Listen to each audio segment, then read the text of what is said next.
ನಿಮಗೆ ಗೊತ್ತಾ, ಈ ದೇವರ ಸನ್ನಿಧಿಯಲ್ಲಿ ನೀವು ಕರ್ಪೂರ ಬೆಳಗಿದ್ರೆ ಸಾಕು, ನಿಮ್ಮ ಇಷ್ಟಾರ್ಥಗಳೆಲ್ಲ ನೆರವೇರುತ್ತೆ ಕಣ್ರಿ.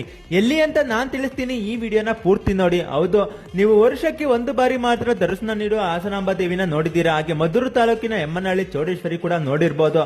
ಹಾಗೆ ನಮ್ಮ ಕುಣಿಗಲ್ ತಾಲೂಕು ಹುಲಿಯೂರು ಹೋಬಳಿಯ ಕೊಡವತ್ತಿ ಗ್ರಾಮದಲ್ಲಿ ನೆಲೆಸಿರುವ ಕಾಡು ಬೋರಪ್ಪ ಸ್ವಾಮಿ ಕೂಡ ವರ್ಷಕ್ಕೆ ಒಂದು ಬಾರಿ ಮಾತ್ರ ದರ್ಶನ ನೀಡೋದು ಕಣ್ರಿ. ಅದು ಏಪ್ರಿಲ್ ತಿಂಗಳಲ್ಲಿ ನಡೆಯೋ ಜಾತ್ರಾ ಮಹೋತ್ಸವದಲ್ಲಿ ಮಾತ್ರ. ಇಲ್ಲಿನ ವಿಶೇಷತೆ ಏನಂದ್ರೆ, ನೀವು ಭಕ್ತಿಯಿಂದ ಕರ್ಪೂರ ಹಚ್ಚಿದ್ರೆ ಸಾಕು, ನಿಮ್ಮ ಕಷ್ಟಗಳೆಲ್ಲ ಪರಿವಾರ ಆಗುತ್ತೆ ಎಂಬ ನಂಬಿಕೆ ಈ ಸ್ಥಳದಲ್ಲಿದೆ ಕಣ್ರಿ. ಇವತ್ತು ಈ ಸ್ವಾಮಿಯ ಜಾತ್ರಾ ಮಹೋತ್ಸವ ಹಾಗೂ ಅಗ್ನಿಕೊಂಡ ಮಹೋತ್ಸವ ಇರೋದ್ರಿಂದ ಸ್ವಾಮಿಯ ಸನ್ನಿಧಿಯಲ್ಲಿ ಮಡೆಯನ್ನ ಮಾಡ್ತಿರೋ ಮಡೆಯನ್ನ ಬೆಳಕಿಗೆ ಅಗ್ನಿಕೊಂಡ ಆದ್ಮೇಲೆ ತಿನ್ನೋದು. ಹಾಗೆ ಸ್ವಾಮಿ ಸನ್ನಿಧಿಯಲ್ಲಿ ಕಜ್ಜಾಯ ಬಾಳೆಹಣ್ಣು ಹಾಕಿ ರಾಸಿಗಟ್ಲೆ ರಸಾಯನ ಕೂಡ ಮಾಡ್ತಾರೆ ಕಣ್ರಿ. ದಾಸಪ್ಪ ಜೋಗಪ್ಪ ಎಲ್ಲ ದೇವಸ್ಥಾನನ ಮೂರು ಸುತ್ತಾಕಿ ಪೂಜೆ ಮಾಡಿದ್ಮೇಲೆ ಭಕ್ತಾದಿಗಳಿಗೆ ಹಂಚುವಂತಹ ಕೆಲಸನ ಮಾಡ್ತಾರೆ. ಇವತ್ತು ಅಗ್ನಿಕೊಂಡ ಮಹೋತ್ಸವ ಇರೋದ್ರಿಂದ ಕೊಂಡಕ್ಕೆ ಸೌದೆ ಕೂಡ ಬರ್ತಿದ್ದು. ಆ ಎತ್ತುಗಳಿಗೆ ಹೂವಿನ ಅಲಂಕಾರ ಮಾಡ್ಕೊಂಡು ಕೊಂಡಕ್ಕೆ ಸೌದೆ ತರ್ತಿದ್ರೆ ನೋಡಕ್ಕೆ ಎಷ್ಟು ಚಂದ ಅಲ್ವಾ. ಕೊಂಡ ಸೌದೆ ಎಲ್ಲ ಆದ್ಮೇಲೆ ನಾವು ನಮ್ಮೂರ್ ಕಡೆ ಹೊರಟ್ವಿ. ಹಾಗೆ ಈ ವಿಡಿಯೋ ನಿಮ್ಗೆ ಇಷ್ಟ ಆಗಿದ್ರೆ ಲೈಕ್ ಮಾಡಿ, ಶೇರ್ ಮಾಡಿ, ಫಾಲೋ ಮಾಡಿ. ಸಿಗುವ ಮತ್ತೆ ಧನ್ಯವಾದಗಳು.